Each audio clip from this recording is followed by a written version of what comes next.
In this video, I'm gonna teach you how to send bank statements by email. It's a very easy process, so make sure to follow along. In this video, I'm gonna give you easy to follow instructions on how to attach a specific bank statement document on an email and send it to any recipients. So you will be able to do this using your preferred emailing service. So it can be Gmail, it can be Outlook, anything that you would like to use. For this particular video, I'm going to showcase the process with Gmail.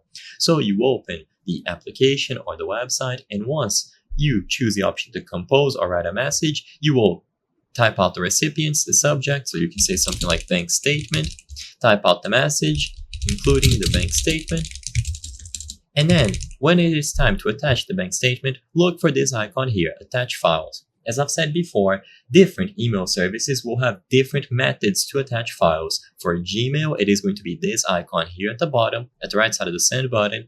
But if you are doing this on something like Outlook, you will have to go to Insert and then find the same option. So click this option and you now can upload your bank statement. If you have to still acquire the bank statement, this will usually be done by accessing the banking application of your choice and downloading it as a PDF or CSV file.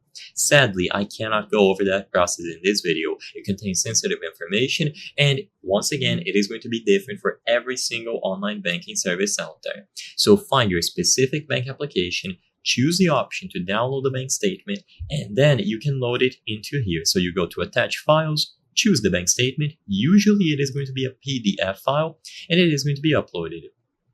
If it is larger than 25 megabytes or a specific amount, you might get a Google Drive link, but that's okay. The recipient will still be able to click this bank statement, a new window will open where they can access it. So it's as simple as attaching the file to your email address. And once it is attached, you can go ahead and send this for them to click on this.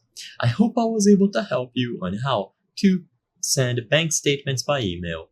If this video helped you, please be sure to leave a like and subscribe for more very easy tips. Thank you for watching.